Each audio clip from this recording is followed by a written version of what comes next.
Qual é a DDP de uma pilha mesmo? Uma pilha dessas convencionais, AAA ou AA. Na outra turma me saiu 220 volts. Te juro, cara, depois falaram 110. Imagina, galera, satânica, né, cara? Bota na mão da criança.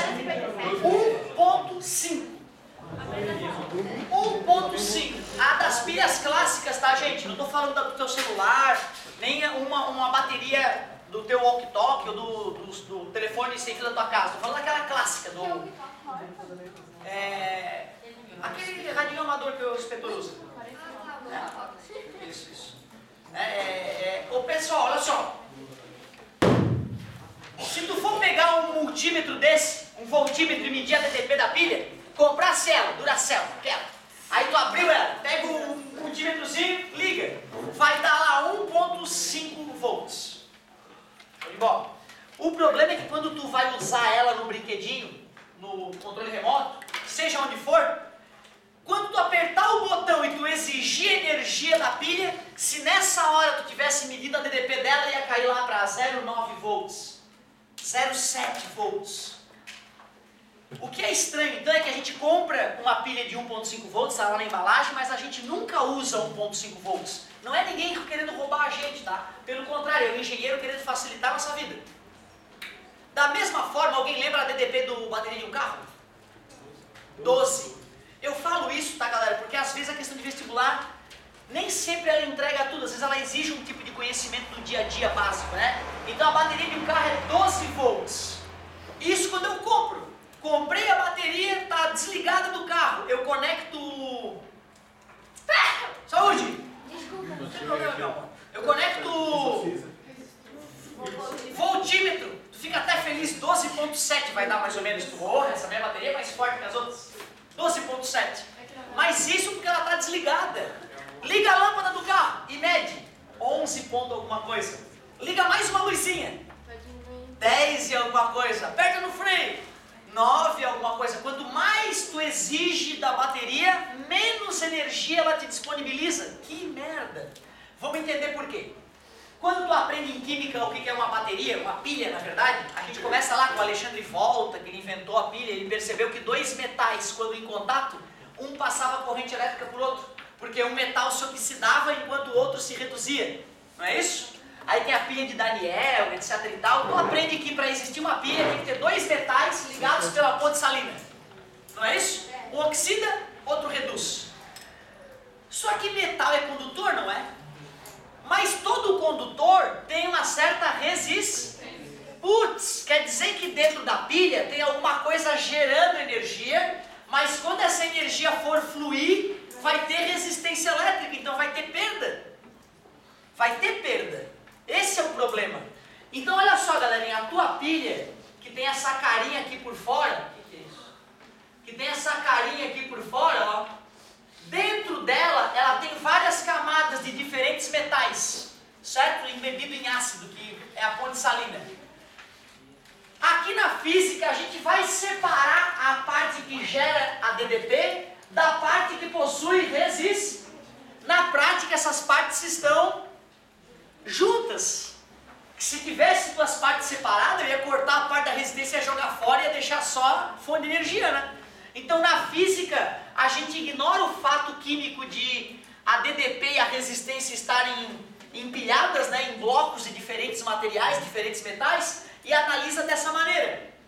Essa região aqui a gente vai chamar de força eletromotriz.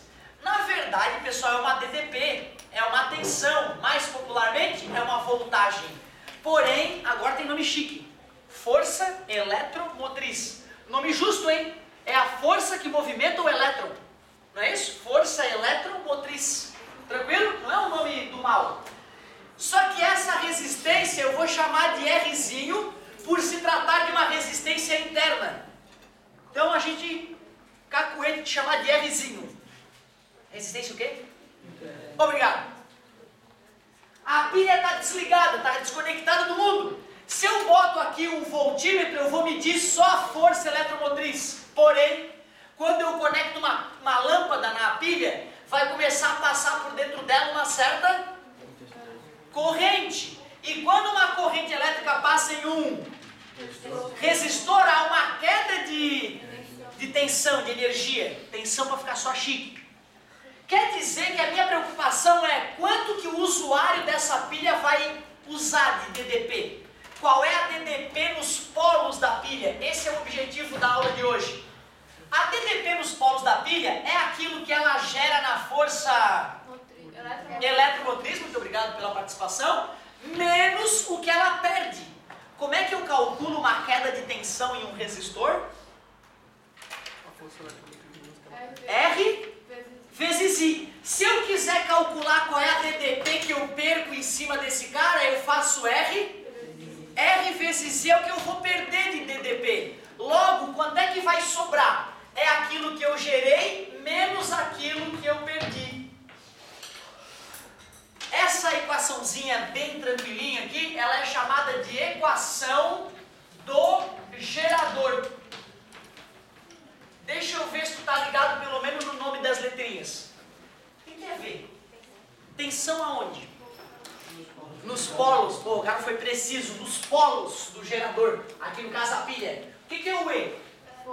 Força eletromotriz. E o Rzinho? Resistência interna do gerador. E o Izinho? A corrente que o percorre. Resumindo, quanto mais tu exige de um gerador, menos ele te entrega. Pensa comigo. Se a corrente é zero, qual é o V?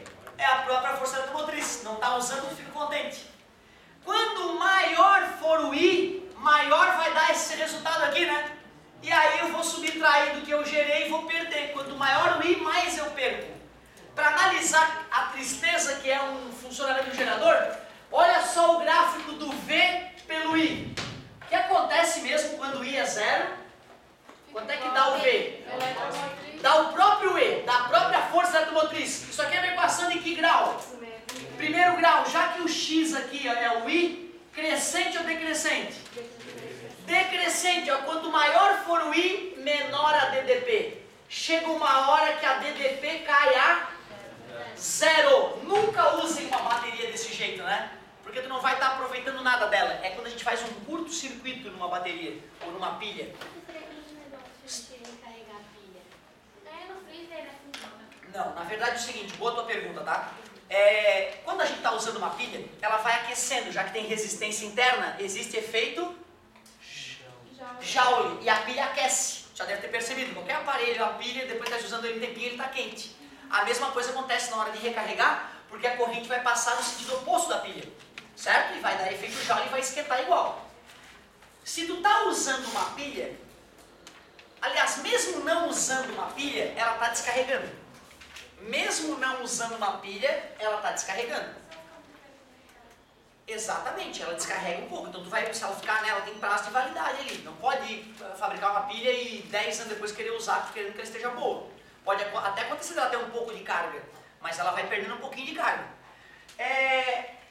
Quando eu vou recarregar a pilha, perguntou como é que funciona o recarregador de pilha, né? Primeiro, essa pilha ela tem que ser construída de um jeito que os metais que oxidam e reduzem se acumulam em regiões que quando tu inverter a DDP, o que estava se oxidando vai se reduzir, o que estava se reduzindo vai oxidar. E os acúmulos de metal vai poder fluir para o outro lado. A maioria das pilhas é feita de forma que as placas de metais que se usam não ficam numa situação tal que dá para o metal ir para um lado e ir para o outro. Quer dizer que se tu pega uma pilha que não é recarregável e vai recarregar ela, tu vai reverter a DDP dela. Aqui é mais, aqui é menos. Tu vai jogar uma DDP no sentido oposto. Tu vai jogar o mais ali e o menos aqui. Para a corrente elétrica, em vez de fluir no sentido normal, fluir no sentido oposto.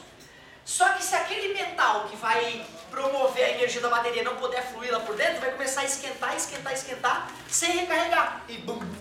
Por isso que jamais recarrega em pilha não recarregável. Mas a primeira explicação que eu estou devendo era por que botar no freezer dá a impressão de que ela melhora. Primeiro tu estava lá brincando com o carrinho, aí morreu. A pilha naquela hora está super quente, a resistência interna dela está um pouco maior. Se tu colocar ela no freezer, ela vai esfriar e vai render mais um pouquinho ainda. Mas não quer dizer que ela recarregou, certo? A resistência dela deu uma mudadinha e tu deu a sensação de que ela recarregou. Como a reação química que ocorre nas coisas depende da temperatura, se tu guardar a tua pilha no freezer, ela vai descarregar mais lentamente do que uma pilha de repente guardada em outro lugar. Pode também dar a sensação de que melhorou a tua pilha, certo? Mas na verdade ela só atrasa o descarregar dela, digamos assim.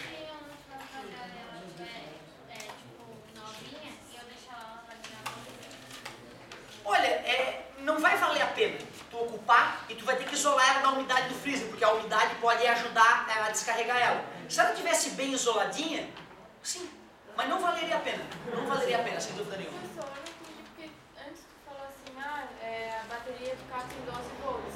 E daí mediu lá 12.7, como é que vai acontecer isso? Exato, sabe o que é? Sem usar. Cada fabricante usa um tipo de metal. Tem fabricante que bota prata na bateria para ela ficar mais ninja, tem fabricante que economiza e não bota prata, bota outro tipo de metal. E tu deve ter percebido lá, quando a gente calcula a DDP de uma pilha na química, que depende dos tipos de metais que eu uso. Então, nem sempre se eu mudar os tipos de metais da pilha, eu vou conseguir dar exatamente a mesma DDP com as casas após a vírgula. Só que o engenheiro sabe que na hora que o motor de arranque for receber a energia dessa bateria, nunca vai receber nem 12 nem 12.7, vai ir lá para baixo, 10, 9, por isso que não vai ter problema. E tu imagina, né? Então a legislação ela permite que o fabricante coloque só 12 sem a casa após a vírgula. Isso é de maneira geral no país, tá, gente? Ou seja, quando tu vai lá e compra um negocinho que está escrito assim, ó, 0 gramas de gordura trans, é 0,9. É 0,9. A legislação permite que o sujeito não declare a casa após a vírgula. O químico fala, pô, mas nós precisamos usar a margarina, cara. Se não usar a margarina não vai ficar crocante. Não vão comprar a porcaria da bolachinha. Então, deixa eu falar. Bota o mínimo para dar 0,9. Aí na embalagem a gente bota 0. A galera vai achar que está comprando um produto sem gordura hidrogenada e dane-se, que infartem depois. É assim. Se tu quiser comprar um produto que é livre de gordura trans, tem que estar escrito livre de gordura trans, porque se for 0 grama, lê na embalagem vai estar escrito gordura vegetal hidrogenada, então é 0,9. Os caras estão usando a regra debaixo do braço para enrolar o consumidor. Criminoso, né, cara? Dá uma raiva às vezes disso, mas nós vamos melhorar. Mas tem umas embalagens que tá 0,9%. Cretinos! 0,9%. Só se tiver escrito livre. Se tiver escrito, e ainda lê os ingredientes, tá? Porque se bobear o cara colocou livre, mas lá no ingrediente está escrito gordura vegetal hidrogenada. Pô, o que é isso? É gordura trans, cara. Tá beleza? Eu não confio nessa porcaria dessa embalagem. Eu olho lá os ingredientes. Se tiver gordura vegetal hidrogenada, deve se evitar. Certo? Beleza? Só pra tu saber, tá? Balinha de iogurte, essas coisas, é tudo o pior tipo de gordura que existe. Vai pra tua artéria, aos 15 anos tu faz um exame Doppler, né? Nas tuas artérias está parcialmente entupido de gordura. Aí com 30, o fulano infartou com 30. Ciclano teve um AVC com 35, já escutaram falar nisso? Alimentação porca a vida toda, é óbvio que vai morrer mais cedo. Voltando para o assunto da bateria do carro, qual é a questão da bateria de um carro elétrico? Putz, olha só, galerinha, um carro elétrico, ele pode até usar blocos de baterias de 12 volts, se fosse o caso. Mas aí eu coloco 10 baterias dessa de 12 volts, já estou conseguindo 120 volts, mais ou menos como uma moreia, digamos assim, certo? Uma enguia elétrica. As células delas são de poucos volts, só que se tu vai do rabo para a cabeça, elas estão tudo em série, aí dá milhares de volts, beleza? Então um carro a bateria, ele não tem uma bateria de 1000 volts, ele tem dezenas de baterias menores ligadas em série, beleza? Outra coisa só para tu saber, depois tu lê aí, tu acha que é piada, né? A NASA, por exemplo, ela usa um tipo de bateria para os módulos lunares, que é uma bateria radioativa, então ela precisa de uma proteção especial, só de 15.800 volts, desse tamanho, tá beleza? 15.800 volts, quimicamente armazenados ali. Tem baterias novas chegando no mercado aí, que elas carregam e descarregam quase instantaneamente, quase como um capacitor, mas tu pode descarregar ela lentamente se tu quiser, saca? Por isso que os carros elétricos uma hora vão se tornar uma realidade. O nosso grande problema hoje do carro elétrico é a bateria. Ia ficar muito caro, certo? Ter bateria e ia ficar muito pesado também as baterias convencionais. Boa pergunta. Então, mesmo que as pilhas individuais do carro sejam, né, de pouca DDP, milhares delas agrupadas em série dá DDP que a gente precisa para o carro funcionar. E cuidado, tá, gente? DDP alta não necessariamente significa grande poder, porque eu posso ter uma DDP alta e corrente baixa. Já falei para vocês, eu acho, do gerador de Van der Waals, que é aquele que é pulverização por atrito, tem um capacetezinho, a menininha bota a mão, fica com o cabelo todo arrepiado. Já viram esse tipo de coisa? Museu da PUC, vocês já foram? Alguém já foi pro Museu da PUC? É um passeio tão legal de ir, cara. O gerador de Van der Waals que eu entrei em contato foi na USP. Eu era gurizinho, fui lá na USP visitar, né? Meu tio querendo já me plantar as exatas na mente, né? Aí eu fui lá e vi que tinha uma galera com os cabelos arrepiados, fiquei encantado com aquilo. Eu lembro que eu botava a mão naquele negócio, meus pelos tudo ficava eriçado. E o mais legal, tinha um capacete de um lado, outro do outro. O instrutor que estava lá cuidando da gente falou, galera, bota a tua mão aqui, tu bota a tua mão no outro capacete e aproxima a mão de vocês agora. Bicho, muito doido. Quando a pessoa que estava grudada no outro, encostada no outro capacete foi aproximando a mão da minha, quando a mão estava assim longe, um raio disparou de um dedo pro outro. Um raio, dando uma rosquinha. Porra, eu fiquei louco. Aí o cara falou, sabe quantos volts tem aí? 50 mil. Aí a gurizada, ai meu Deus, ai meu Deus. Aí ele, calma gente, calma, pode vir voltar tranquilo. Tu vê, aquele brinquedinho que as crianças usam tem 50 mil volts. Só que a corrente é tão baixa que não mata ninguém, dá uma cosquinha gostosa. Então cuidado, para que seja perigoso, não basta ter alta tensão, certo? A corrente que percorre a pessoa tem que ser intensa também, beleza? Só para a gente não achar que, né, uma DDP alta sempre será perigosa. Paramos aqui, galerinha, ó. Além de resolver uns exercícios da volume 5, tu pode dar uma lida sobre gerador e tentar fazer uma ou outra. A gente vai continuar a partir daqui na próxima aula. Faltam duas, galerinha. O que é isso? O que é isso aqui? Isso aqui é frisbee? Ó, só depois de ter feito a conta. Confere, tá bom?